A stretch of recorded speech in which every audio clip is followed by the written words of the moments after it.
सारसारं भुजगेन्द्रहारं सदा वसन्तं हृदयारविन्दे भवं भवानी सहितं नमामि। भवानी शंकरौ वन्दे श्रद्धा विश्वास रूपिणौ याभ्यां विना न पश्यन्ति सिद्धा स्वान्तस्तमीश्वरम्। श्री कृष्ण गोविंद हरे मुरारे, हे नाथ नारायण हे वासुदेव। कृष्ण गोविंद हरे मुरारे, हे नाथ नारायण हे वासुदेव।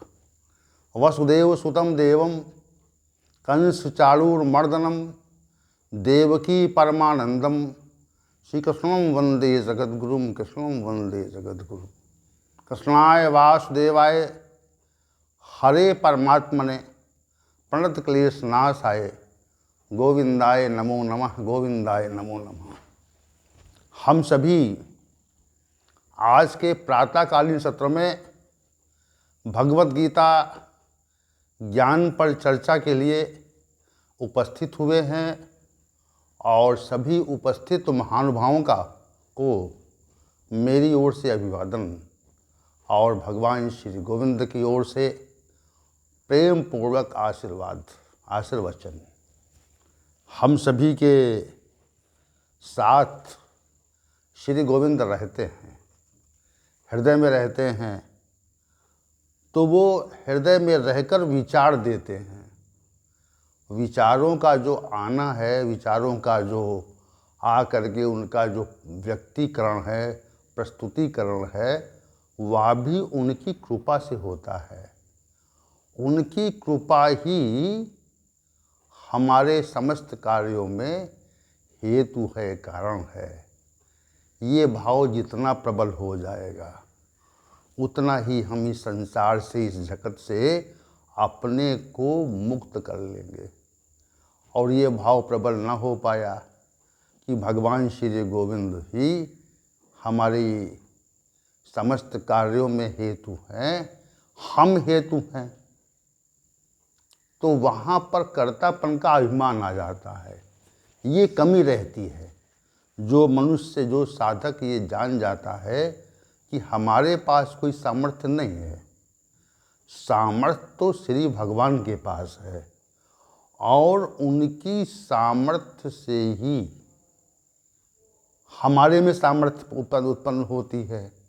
जब हम ये बात जान जाते हैं और इसका अनुभव करते हैं जब, तो एक विशेष प्रकार का प्रकाश मनुष्य के अंदर उदय हो जाता है। उनकी संलग्नता ही तो करनी, भाव का केवल परिवर्तन है। केवल भाव ही तो परिवर्तित करना है कि हम नहीं कर रहे हैं प्रभु, आप ही कर रहे हैं।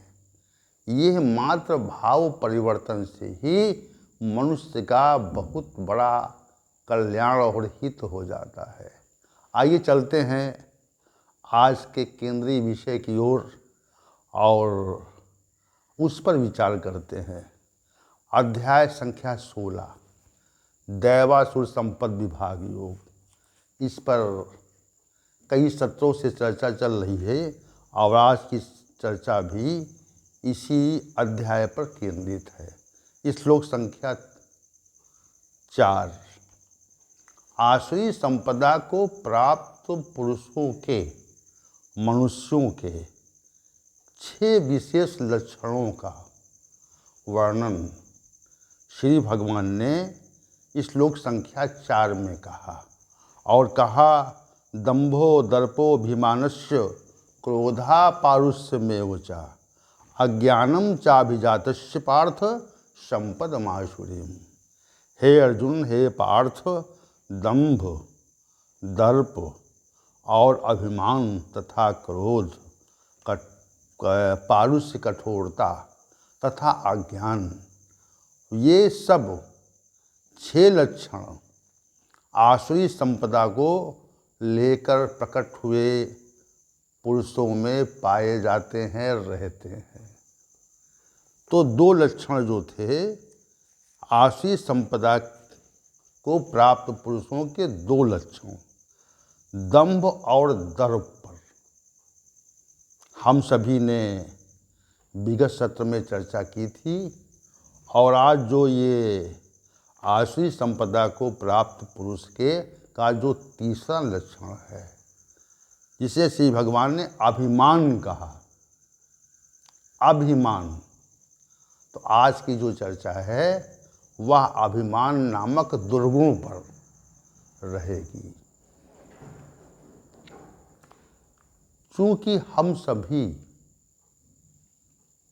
सभी लोग, जितने भी लोग हैं, जितने मनुष्य हैं, वे सभी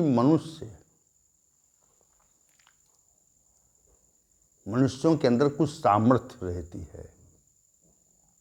और ये जो अनुभव है, सामर्थ्याभिमान है, कि सामर्थ्य है, हमारे शरीर में सामर्थ्य है, तो ये जो आभास है, ये आभास अहंकार नामक तत्व के कारण होता है। इस पे कई विषयों में चर्चा, कई प्रसंगों में चर्चा हुई है। तो यहाँ पर हम अहंकार जो तत्व है, जो अभिमान का मूल कारण है, उस विषय को आपके समक्ष व्याख्यापित करना चाहते हैं। देखिए, अहंकार नामक जो तत्व है वह प्रत्येक मनुष्य के शरीर में रहता है। विगत सत्र में मन बुद्धि पे चर्चा हुई थी कि मन भी एक तत्व है और बुद्धि भी एक तत्व है जो प्रत्येक मनुष्य के अंदर रहती है। और जो अहंकार नामक तत्व है, यह भी प्रत्येक मनुष्य के अंदर रहता है। और अहंकार जो है वह श्री भगवान की अपरा प्रकृति का 8वां तत्व है और बहुत ही विलक्षण है, बहुत ही विलक्षण तत्व है। ये जो अपरा प्रकृति का 8वां तत्व अहंकार है, ये बहुत विलक्षण है। और सृष्टि के आदि में जब सृष्टि आरंभ होती है, तब भी महतत्व से अहंकार ही प्रकट होता है। महतत्व से जब सृष्टि आरंभ होती है, तो सृष्टि के आरंभ का जो विषय व्याख्यापित होगा, और संभवतः इस अध्याय संख्या 13 में इस पर चर्चा हमारी हो भी चुकी है।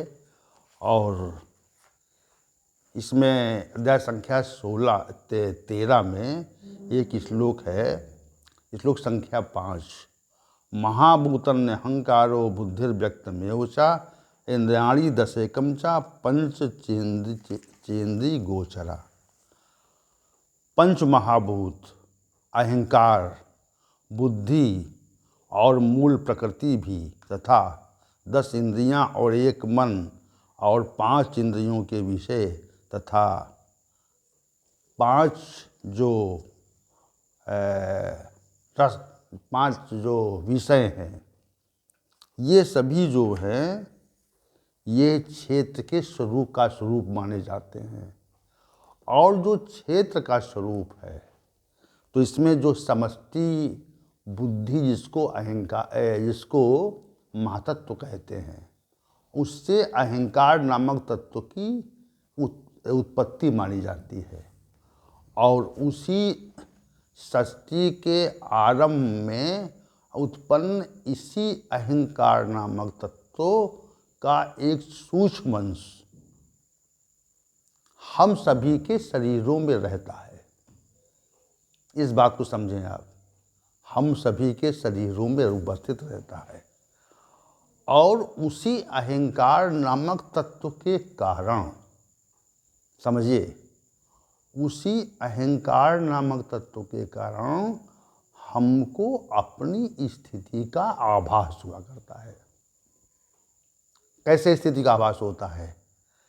कि हम जागृत अवस्था में हैं, तो ये जो जागृत अवस्था की स्थिति है, इसका आभास कैसे होता है? कैसे होता है?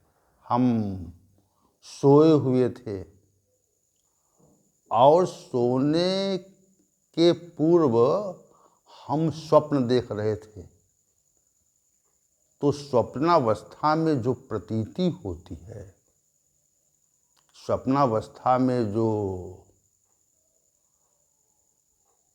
क्रियाएं मनुष्य आभासित करता है, जिनका आभास करता है, स्वप्नावस्था की जो प्रतीति होती है, जो बोध होता है, वह भी अहंकार नामक तत्व के ही कारण होता है। अहंकार नामक जो तत्व है वह स्वप्नावस्था में प्रकट रहता है। तमाम तरह की क्रियाएं, और ये भी देखिए आप कि स्वप्नावस्था में हमारी जो कर्मेंद्रियां हैं, हमारी जो ज्ञानेंद्रियां हैं, हमारा जो मन है, हमारी जो बुद्धि है, वह निरंतर कार्य करती है। उतना स्पष्ट आभास तो नहीं होता, उतना स्पष्ट आभास तो नहीं होता, लेकिन जो स्वप्नावस्था का आभास है, जो भी हमको प्रतीत होता है स्वप्नावस्था में, वह सब अहंकार नामक तत्व के कारण ही होता है। और हम जागृत अवस्था में जो भी अनुभव करते हैं, जो भी हम जानते हैं, जिसका हमको आभास होता है, जो हम व्यवहार करते हैं, वह व्यवहार भी अहंकार नामक तत्व के कारण ही होता है, वैसे व्यवहार नहीं होता।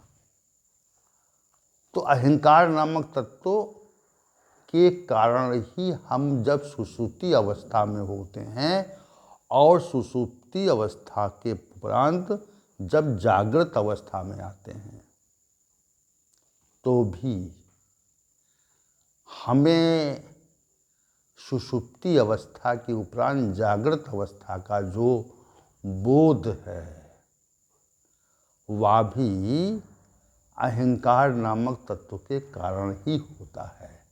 कि हम सोए हुए थे, भाई हम जागृत अवस्था में थे, उसके पश्चात हम सो गए, तो जो सोने का बोध है, सोने का जो बोध है, वह बोध मात्र अहंकार नामक तत्व का होता है। तो ये बड़ा विलक्षण तत्व है।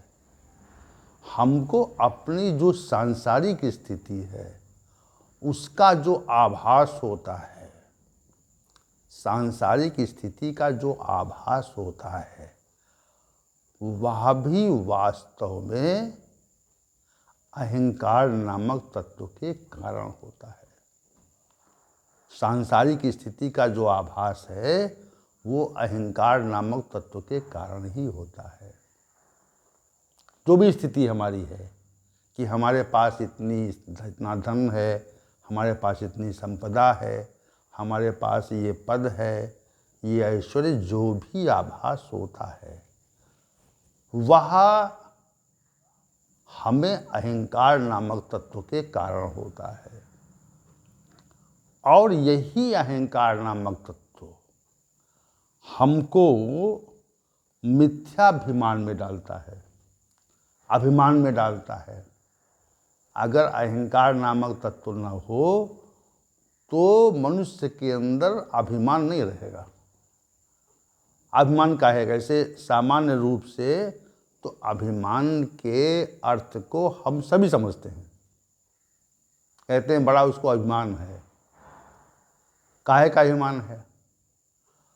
तो उसके पास जो स्थिति है, उसके पास जो वस्तु है, उसके पास जो पद है, उसके पास जो धन है, उसके पास जो संपदा है, उसके पास जो ऐश्वर्य है, ख्याति है, लोगों से संपर्क है, विशिष्ट लोगों से जान पहचान है। तो इस बात का जो बोध है, इस बात का बोध रहता है ना उसको कि हमारी जो पहुंच है वह विशिष्ट लोगों में है, हमारी जो उठक बैठक है वह बहुत बड़े बड़े लोगों में है, संवैधानिक पद पर बैठे हुए बहुत सत्ताधारी व्यक्तियों में हमारी पकड़ है। तो इस कारण मनुष्य के अंदर एक प्रकार का भाव पैदा होता है कि हमारी भी पहुंच है, हम भी कुछ हैं। सहज भाषा में अगर अभिमान को हम परिभाषित करें तो ये आभास कि हम कुछ हैं, इस संसार में कुछ हैं। और वास्तविक बात ये है कि मनुष्य इस संसार में कुछ नहीं है। मनुष्य जो है वो इस जगत में कुछ नहीं है। उसकी जो अपनी स्थिति है वह इस संसार में नहीं है। ये भाव आपके अंदर कितना है? तो ये भाव जो है अभिमान नामक तत्व के प्रतिकूल भाव है कि हमारी जो संसार में स्थिति है वह मिथ्या है। मिथ्या वस्तुओं को लेकर के, मिथ्या स्थितियों को लेकर के हम स्वयं को अच्छा मानते हैं। हम अपने को कुछ होने का आभास करते हैं, लोगों को कुछ होने का आभास कराते हैं कि हमारी स्थिति सही है, या हम सुंदर हैं, या हम बलवान हैं, या हम पुष्ट हैं। इसमें 3 तरह के लोग हैं। एक तो सात्विक गुण प्रधान लोग हैं, और दूसरे रजोगुण प्रधान लोग हैं, और तीसरे तमोगुण प्रधान लोग हैं। 3 तरह के मनुष्य इस संसार में रहते हैं। तो सात्विक गुण प्रधान मनुष्य को ये आभास या ये इसके अंदर ये भाव प्रबल रहता है कि हमें बहुत ज्ञान है, हमें जो ये शास्त्रीय ज्ञान है या जीवन की वास्तविकता का जो वास्तविक बोध है वह हमको है। हम जानते हैं कि जीवन की वास्तविकता क्या है, और हमने अनेक शास्त्रों का अध्ययन किया है, मनुष्यों की संगत की है, इसलिए हमको बहुत कुछ ज्ञात है। ये जो सात्विक अभिमान है ये सात्विक गुण प्रधान मनुष्यों में पाया जाता है। रजोगुण जो प्रधान मनुष्य हैं उनको अपने पास जो वस्तुएं हैं और अपने पास जो स्थिति है उसका विशेष अभिमान रहता है कि हमारे पास है, हमारे पास धन भी है, हमारे पास संपत्ति भी है, हमारे पास ऐश्वर्य भी है, प्रतिष्ठा भी है, पद है, हम अमुक कार्य को कर लेंगे। तो ये जो भाव है मन में कि है, वास्तविक रूप से तो नहीं है, वास्तविक रूप से कुछ नहीं है। जैसे ही आंखें बंद हुई, प्राण इस शरीर से निकले तो कुछ नहीं है, लेकिन जब तक है तब तक इस बात का बोध रहता है कि कुछ है। जो कुछ होने का भाव जो है, संसार की वस्तुओं और स्थितियों के होने का जो भाव है, रहने का जो भाव है, वह रजोगुणी मनुष्यों में रजोगुणी अभिमान उत्पन्न कर देता है। तीसरे जो तमोगुणी स्वभाव के लोग हैं उनमें तामसी अहंकार रहता है कि हम अमुक व्यक्ति को मार सकते हैं, हिंसा कर सकते हैं, समाज में उपद्रव पैदा कर सकते हैं, अमुक व्यक्ति की हत्या कर सकते हैं, और हम सब कुछ कर सकते हैं। तो ये राष्ट्राध्यक्षों में रहता है, राष्ट्रों में भी रहता है और सामान्य पुरुषों में रहता है। सामान्य पुरुषों से ला करके राष्ट्राध्यक्ष में भी बीच में जितने भी लोग हैं अगर वो तमोगुणी हैं तो वो विनाश की बात करेंगे। तो जो विनाश का जो लक्षण है वह तमोगुण का ही विशेष कार्य रूप माना जाता है और तमोगुणी मनुष्यों में तामसी अहंकार रहता है, तामसी अभिमान रहता है। श्री भगवान ने ये कहा कि जो अभिमान है वह अभिमान आसुरी संपदा को प्राप्त पुरुषों में रहता है। ये तीसरा लक्षण है आसुरी संपदा को प्राप्त पुरुष का। अब जो चौथा लक्षण है उसको श्री भगवान ने क्रोध कहा। क्रोध रहता है। जैसे कुछ व्यक्तियों से संसार में आप संपर्क करते होंगे या उनके संपर्क में रहते होंगे, तो आपने देखा होगा कि वे व्यक्ति क्षण क्षण में प्रतिकूल भाव प्रकट करते हैं और इसी प्रतिकूल भाव को हम क्रोध कहते हैं। इसी प्रतिकूल भाव को हम क्रोध कहते हैं। तो किन्हीं व्यक्तियों के पास आप जाएं तो वे सामान्य रूप से व्यवहार करेंगे आपसे और उचित बातचीत करेंगे और जो आपकी समस्या है उसको समझेंगे। तो ऐसे जो मनुष्य हैं वो सात्विक गुण प्रधान होते हैं, जो सहजता से बात करते हैं, सरलता से करते हैं। और दूसरे प्रकार के जो पुरुष हैं रजोगुणी होते हैं, वे सामान्य रूप से तो बात करते हैं लेकिन उसके पीछे उनका स्वार्थ होता है। स्वार्थ रहने पर वे सामान्य बात करेंगे और जैसे उनको यह आभास होगा कि इस व्यक्ति से हमारा स्वार्थ हल नहीं होगा तो वो तत्काल असामान्य हो जाएंगे और एक प्रतिकूल भाव उनके अंदर प्रकट होगा जिसको सामान्य क्रोध कहते हैं। और कुछ जो तमोगुणी स्वभाव के लोग होते हैं उनमें क्रोध नामक जो तत्व है वह विशेष प्रबल रहता है। उनमें जो क्रोध नामक तत्व है वह विशेष रूप से प्रबल रहता है। वे बात बात में, व्यवहार में प्रतिकूल तथ्य को प्रकट करते हैं। न कहे जाने वाले शब्दों का प्रयोग करते हैं जो नहीं कहा जाना चाहिए। जैसे अब यहाँ पे पृथक पृथक स्थितियाँ हैं।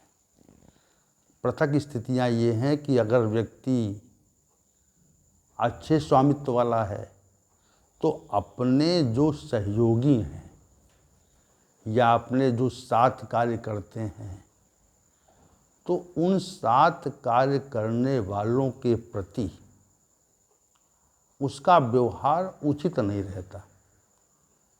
उसका जो व्यवहार है वह सामान्य नहीं रहता, असामान्य रहता है। उसकी दृष्टि प्रत्येक मनुष्य पर प्रतिकूल पड़ती है, प्रतिकूल रहती है। वह खा जाने वाली दृष्टि से अपना जो सहयोगी है या उसका जो दास है, सेवक है, उसको वो देखता है और इसी भाव को अप्रकट क्रोध कहते हैं। और जब ये वाणी के रूप में प्रकट होता है तो ये प्रकट क्रोध कहलाता है। तो दो तरह के क्रोध है, एक अप्रकट है। अब मान लिया आप जो हैं वह दास हैं, तो किसी ने प्रतिकूल व्यवहार आपसे किया, तो प्रतिकूल व्यवहार करने पर उसका उचित प्रतिकार तो नहीं कर सकते आप। तो प्रतिकार तो नहीं करते क्योंकि स्थिति नहीं है प्रतिकार की। तो प्रतिकार की स्थिति न होने पर मन में मलिनता रहती है उस व्यक्ति के प्रति। वह शब्दों में स्पष्ट रूप से समझ प्रकट नहीं होती, लेकिन वह पीठ पीछे या अंतर मन में वह निरंतर प्रकट हुआ करती है, वह निरंतर प्रकट हुआ करती है। तो जो तमोगुणी स्वभाव के लोग हैं उनमें क्रोध नामक जो अवगुण है वह विशेष रहता है और उसका जो प्रकटीकरण है वह मुखमंडल पर प्रतीत होता है, वाणी में रहता है और मुखमंडल पर भी उसकी प्रतीति होती है, प्रकट रहता है। अब क्रोध के संबंध में जो हम कहें उससे अधिक सज्ञानता आपके अंदर है, लेकिन यदि क्रोध की मात्रा हमारे अंदर अधिक है तो हम आसुरी संपदा को प्राप्त पुरुषों की श्रेणी में हैं। इस बात को भी हमें समझना चाहिए, जानना चाहिए। अगर हमारे अंदर क्रोध की मात्रा अधिक है तो क्रोध की मात्रा अधिक होने के कारण हम आसुरी संपदा को प्राप्त मनुष्यों की श्रेणी में आ जाते हैं। और क्रोध की मात्रा कम है, अगर क्रोध की मात्रा में शून्यता है, नहीं क्रोध की मात्रा है, तो हम दैवी संपदा को, इसे अक्रोध था, यहाँ पर जो श्री भगवान ने जब दैवी संपदा के पुरुषों के लक्षणों का वर्णन किया, 26 लक्षण जो बताए, उसमें जो 12वां लक्षण है वह अक्रोध है। तो दैवी संपदा को प्राप्त मनुष्यों में क्रोध का अभाव या शून्यता देखी जाती है। तो ये 12वां लक्षण है। अहिंसा सत्यम क्रोधस त्यागः शांतर पैशुनम। तो ये जो अहिंसा सत्य और अक्रोध, क्रोध नहीं रहता, दैवी संपदा को प्राप्त महापुरुषों में अपना अहित हो जाने पर भी क्रोध का प्रकटीकरण नहीं होता। और जो आसुरी संपदा को प्राप्त पुरुष हैं इनमें क्षण क्षण में कुछ समय के उपरांत और बात बात पे क्रोध का या प्रतिकूल भाव का प्रकटीकरण हुआ करता है। इसी को श्री भगवान ने कहा कि ऐसे पुरुषों को हम आसुरी संपदा से संपन्न पुरुष मानते हैं और उनमें जो है